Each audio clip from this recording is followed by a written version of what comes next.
코인 마켓캡을 통해서 오늘의 시장 분위기 간단히 한번 짚어보도록 하겠습니다. 지금 거래량 같은 경우에는 4%가량 전날 대비해서 좀 밀렸고요. 그리고 시가총액도 2.75%가량 빠졌습니다. 이 공포 탐욕 지수는 어제랑 그래도 비슷한 모습을 보여주고 있고, 그래도 간당간당하게 61점을 차지하면서 시장이 그래도 중립에서 아직까지는 탐욕 구간에 있다라고 보시면 되겠습니다. 자, 알트코인 인덱스가 저희가 0점에 가까울수록 비트코인이 강세, 100점에 가까울수록 우리가 생각하고 있는 알트코인 불장이다 보시면 되는데, 오늘은 또 이게 27점 가량 차지를 해주고 있고 여전히 비트코인이 강세 우위를 음. 가져가고 있습니다. 자, 저희가 또 뭐 간단히 상위단 움직임 한번 살펴보시면, 여전히 등락률에서 보면은 일명 김치 코인이죠. 이 국내 코인들이 계속해서 전일 대비해서 가장 높은 상승률을 보여주고 있는데, 스토맥스가 또 7월 10일인가? 3일이네요. 죄송해요. 3일에 거래 지원이 종료될 예정이니까 이런 것도 확인을 해보시면 좋겠습니다. 네. 사실 스토맥스가 눈을 떴는데 제가 거래소에서 스토맥스가 올라와 있으면 밖에 비 오나 오늘? 이랬어요. 왜요? 이게 스토맥스다 보니까 실제로 비 올 때 천둥 번개 칠 때 오릅니다. 깜짝 놀라셨죠? 이런 연관성이. 물론 지금은 이제 그 유의 종목, 주의 종목 뜨니까 거래량이 몰리고 이럴 때 좀 데드캣 바운스로 들어가시는 분들이 계시겠지만 좀 조심해야 할 것 같은데, 실제로 비 올 때 많이 올랐던 이상한 코인이었다. 네, 지금 우리가 올라와 줘야 하는 건 대장급들의 코인이기 때문에 이런 부분에 있어서는 아직 좀 미비하다 보시면 되겠고, 지금 비트코인 일봉 차트를 한번 살펴보시면요. 약간 횡보장에 우리가 들어갔다라고 볼 수가 있어요. 지금 이 순간에는 보시면 볼린저 밴드 하단, 상단, 그리고 여기서 만약에 하단, 상단을 하면 우리가 이걸 횡보라고 생각을 해볼 수가 네. 있겠고, 그리고 여기서 하락 추세로 우리가 전환이 된다면, 만약에 올랐다가 30일 이평선을 맞고 떨어졌을 때 다시 또 하락 추세로 전환이 됐다. 안타깝게도 제가 지난번에 방송에서 말했던 이걸 바라고 있다. 음. 이렇게 상승으로 가야 한다 했던 이런 추세 있죠? 네. 이거는 나오지 않았다라는 점. 지금 사실 중동 분쟁 때문에 조금 더 타격을 입고 이게 있는 건가요? 횡보하는 흐름에 있어서는 그러면은 저희가 그럼 5분으로 한번 봐 볼게요. 중동 문제에 있어서도 지금 보시면 저희가 어제였죠. 비트코인 맞나요, 이거? 음. 네. 지금 5분 봉으로 보시면 지금 굉장히 지금 음. 9시 기점 엄청 떨어지고 있네요. 네. 이걸 좀 살펴봐야 할 것 같은데, 사실 어제 간밤에 저희가 중요한 지표가 발표가 났었잖아요. 그 순간에는 굉장히 많이 올랐습니다. 실제로 그 저희가 PPI 발표가 났었잖아요. 네. PPI가 저희가 9시 반이었나요? 그쵸? 네, 9시 반에는 이때 시점이네요. 그래서 이때 저희가 9시 반쯤에는 약간 올라와 줬어요. 음.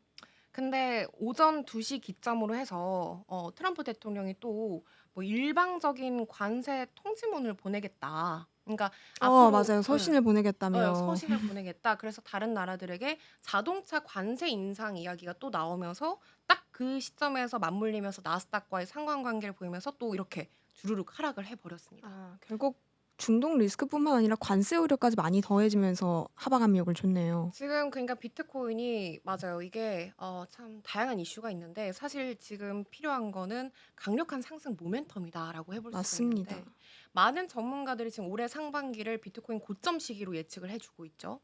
그런데 지금 상황 같은 경우에는 경제 지표는 여전히 부진하고, 그리고 음. 금리 인하 시점은 계속해서 늦어지면서 올해 금리 인하가 아마 뭐 점도표에 따르면 50bp, 그러니까 2번 정도 음. 인하가 될 네. 예정이다. 이런 이야기가 나오고 있고, 그리고 관세 전쟁 같은 이런 구조적인 리스크다 보니까 단기적인 반등을 할 수 있는 여력이 없겠죠. 그리고 또 트럼프 대통령이라든지 계속해서 우리 시장에 변수를 준 요인들이 너무 많은 거죠.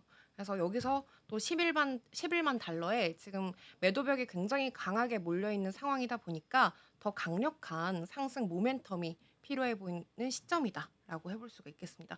그래서 저는 좀 안타까워요. 그러니까 굉장히 이게 봄이 오면서 코인 시장에도 산뜻한 봄이 찾아올 줄 알았는데, 도리어 트럼프 대통령이 취임하고 나서 좀 지지부진한, 그러니까 하락장보다 힘들다는 하락 횡보장이 오다 보니까 음. 알트코인들은 이미 다 태초마을로 돌아갔다가 지금 이제야 회복세를 보이고 있거든요. 아. 그래서 이런 부분이 너무 안타까운 시점이다. 그래서 더 많이 올라와 줘야 합니다, 지금 사실. 자, 그래서 오늘 또 저희가 물가와 금리에 대한 이야기를 해볼까 해요. 좋습니다. 사실 지금 시장에 대한 가장 큰 변수 같은 경우에는 우리가 물가라고 볼 수가 있겠죠. 그쵸. 이게 또 물가가 왜 중요하냐면 고용 지표랑 마찬가지로 연준이 굉장히 많이 보고 있는 지표라고 보시면 됩니다. 그래서 오늘의 주제는 물가와 금리 그리고 트럼프에 대한 이야기를 해보도록 할게요. 자, 연간 생산자 물가 흐름을 한번 살펴보시면 저희가 굉장히 긴 사이클의 생산자 물가를 볼 수 있습니다. 아까 말씀을 드렸듯이 재작년 기점으로 긴축 통화 완화 정책이 이어지면서 물가가 좀 안정된 흐름을 보였었고요. 하지만 소폭 하락하면서 물가가 안정되나 싶었는데 되려 반등하는 흐름을 보여주고 있어요. 또 저희가 어제는 PPI 지수가 예상치를 하회하는 결과가 나오면서 그래도 시장에서는 호재로 좀 받아들일 수 있는 부분이 있었다라고 볼 수가 음. 있겠습니다. 자, 근데 지금 CME 패드워치에 따르면 여전히 금리 동결 가능성, 또 저희가 다음 주 6월에 금리 결정 날이 있잖아요. 네. 점도표와 함께 나오고 있는데 아직까지 97%나 다다르고 있죠. 이 정도면 그냥 금리 동결이 기정사실화되어 있다. 맞습니다. 하지만 지금 연준이 굉장히 딜레마에 빠져 있다라고 보시면 될 것 같아요. 그 이유가 지금 연준 입장에서는 너무나도 제동을 걸 만한 요인이 많다라는 거죠. 자, 보시면 연준이 지금 딜레마에 빠져 있습니다. 물가는 한쪽에서 안정화되어 있지 않고 저 사진 너무 괜찮지 않나요? 네. 이 사진이 제가 그 챗 GPT로 오. 이거 진짜 사진인 줄 알았죠? 네. 챗 GPT로 지금 파월이 많이 고민하고 있는 사진을 제작해줘. 이렇게 하면 이렇게 제작을 해줍니다. 오. 근데 너무 파월 의장을 젊게 표현을 한 거예요. 그래서 이거 파월 의장 젊었을 때 같아. 조금 지금 시점으로 해줘라고 했더니 이런 사진을 줬습니다. 자, 어쨌든 지금 연준은 한쪽에선 물가가 완전히 잡히지 않았고 고용 지표도 아직 확정된 게 없고 네. 그러다 보니까 신규 실업 수당 청구 건수도 어제 또 예상치를 상회하는 결과가 나왔고 또 우리가 눈여겨 보셔야 할 게 또 계속 신규 실업 수당 청구 건수인데 이것도 대폭으로 좀 늘어주면서 계속해서 이게 또 유튜브니까 백수가 많아지고 있다. 그러면은 연준 입장에서는 굉장히 신경 써야 할 부분이 굉장히 많겠죠. 그쵸. 또 여기에 트럼프 대통령까지 압박을 주고 있습니다. 자, 연준의 공식적인 점도표를 한번 살펴볼 텐데 이 점도표는 연준 위원 한 사람 한 사람이 내가 다음에는 어느 정도 금리가 적정하다라는 의견을 이렇게 점으로 찍어서 표현을 한 겁니다. 올해 말에는 지금보다 50bp 내린 4%포인트를 보고 있고 그리고 이렇게 보시면 내년과 내후년에는 3%대까지 매우 천천히 내리겠다라고 말을 해주고 있어요. 이게 또 한마디로 무슨 말이냐면 긴축은 우리가 끝났지만 완화는 서두르지 않겠다. 근데 이 점도표가 매번 또 바뀔 수 있기 때문에 앞으로의 그런 매크로 경제 지표라든지 아니면 뭐 시장의 변수에 따라서 또 달라질 가능성이 있습니다. 자, 이제 또 중요하게 보셔야 하는 게 10년물 미국 국채 금리예요. 음. 그래서 이 10년짜리 국채 금리가 올해 상반기, 그러니까 올해 1월부터 최근까지 어떤 흐름을 보였는지 살펴보면은 자, 이거 채권을 헷갈리시는 분들이 굉장히 많으시더라고요. 자, 채권은 말 그대로 정부한테 내가 돈을 빌릴 때 발행되는 차용 증서입니다. 우리가 채권을 산다는 건 정부한테 내 돈을 주고 그리고 그 돈에 대해서 나중에 이자를 받게 되는 형식이죠. 자, 그때 받는 이자가 바로 이 채권 금리예요. 그러다 보니까 그 나라의 시장에 대한 신뢰를 가장 밀접하고 가장 가깝게 반영을 해주고 있습니다. 그래서 시장이 불안정하거나 그 나라의 정책이 굉장히 흔들릴 때는 이 국채 금리가 제일 먼저 움직여요. 시장이 가장 중요하게 생각하는 게 이 10년물인데 저희가 또 우리나라 시간으로 오늘 새벽 2시에 그러니까 지나갔죠. 네. 새벽 2시에 30년물 국채가 또 입찰이 완료되면서 시장에서는 또 그게 또 좋게 받아들여지고 있더라고요. 그래서 여기 붉은 색깔 동그라미 구간을 보시면 이게 4월 초입니다. 4.1% 아래였던 금리가 6월 초에는 4.6%까지 반등을 했고 이게 오른다라는 건 시장이 정부 정책에 불안감을 느낀다라고 볼 수가 있어요. 그래서 이게 또 미국 국채 금리가 그럼 오른다는 건 안 좋은 거냐 생각을 할 수가 있는데 이거를 제가 친구가 너무 궁금해하길래 네. 비유를 또 어떻게 해줬냐면 예를 들어서 제가 대출을 하는데 막 은행권 1금융권에 대출을 하지 않고 막 3금융권, 막 대부업체 이런데 굉장히 불안정한 곳에 만약에 대출을 하게 된다면 금리가 높지 않겠냐. 이렇게 장난식으로. 그래서 시장이 흔들리고 정책이 불안정할 때는 당연히 국채 금리가 높아질 수밖에 없다. 왜냐면 매수세가 없기 그쵸. 때문에 국채 금리를 높아질 수밖에 없다. 또 30년물 국채가 입찰이 완성이 되면서 시장에서는 굉장히 그걸 또 호재로 받아들이고 있습니다. 맞습니다. 자, 지금 트럼프 대통령과 파월이 이렇게 주먹 다짐을 하고 있는 사진을 또 혹시 이것도 그렇죠. 우리들의 친구, 우리들의 비서, 챗 GPT. 저는 지금까지 이 GPT 없었으면 어떻게 살았나. 맞아요. 없을 때는 진짜 어떻게 살았나 싶더라고요, 요즘은. 저는 남들한테 카카오톡 아니면 뭐 모든 메시지를 다 공개를 할 수 있는데 GPT는 공개 못 합니다. 이게 내 마음에 모든 속내를 담아내는. 아무튼 그래서 가끔씩 좀 정리를 해줘야 해요. 자, 지금 이 사실 둘의 갈등이 이번이 처음이 아닙니다. 네. 트럼프 일기 때 파월 의장에게 금리 인하가 너무 느리다. 음. 너가 지금 경제를 망치고 있다. 파월한테 이렇게 말을 했어요. 근데 최근 들어서 이 갈등이 계속해서 다시 나오고 있고요. 그리고 최근 인터뷰에서 금리를 지금까지 최소한 1%포인트는 내렸어야 했다. 음. 파월은 바이든의 하수인이다. 이런 이야기를 합니다.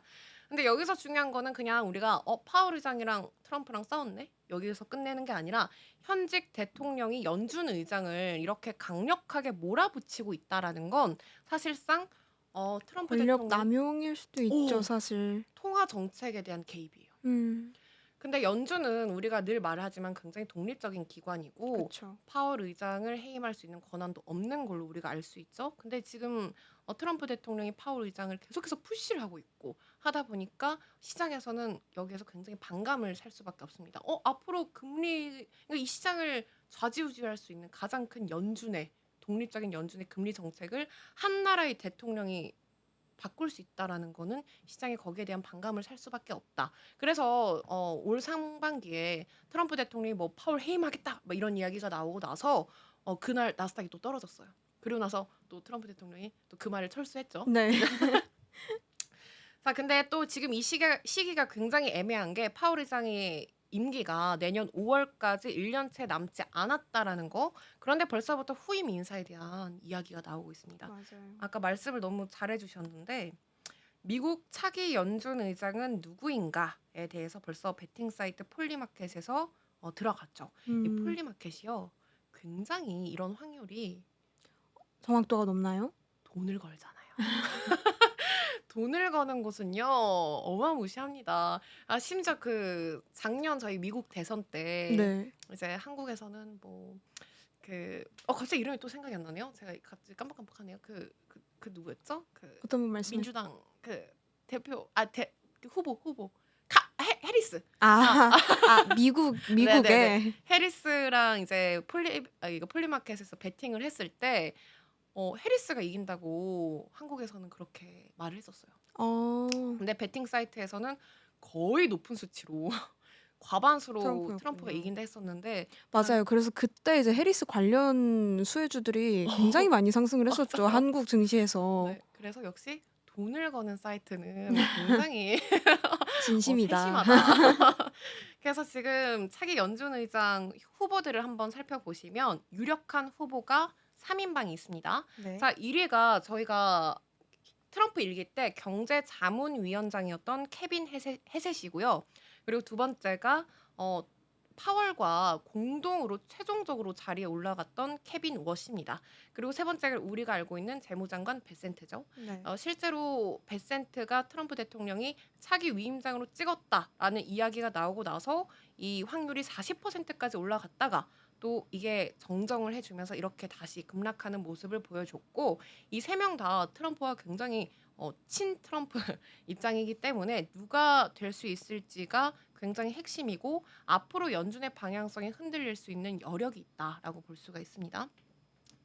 자, 그래서 오늘 또 저희가 전체적인 흐름을 짚어보시면 첫 번째로 짚어본 게 우리가 생산자 물가지수 PPI가 나왔고 또 이걸 또 우리 앵커님께서 너무 잘 짚어주셨고 PPI는 예상치를 하회했지만 금리 인하 가능성이 우리가 다음 주에 높아졌다라고 보기보다도 앞으로의 통화 정책에 있어서 또 좋은 방향성으로 갈 수 있는 부분이었다. 그리고 두 번째는 지금 연준이 그러다 보니까 굉장히 딜레마에 빠졌다. 아직까지 물가는 잡히지 않았고 그리고 고용 둔화 시그널도 주고 있고 또 심지어 트럼프 대통령까지 계속해서 압박을 주고 있다. 그러다 보니까 트럼프와의 연준 이런 정치적 리스크의 부각이 있기 때문에 또 심지어 아까 말씀하신 중동 리스크 그리고 또 정치적인 리스크, 관세 리스크가 끝나지 않기 때문에 암호화폐 시장도 그렇고 이 미증시도 그렇고 앞으로 좀 불안정한 상태가 좀 지속될 깔딱 것으로 보입니다. 깔딱 고개를 좀 더 넘어가 봐야 할 것 같아.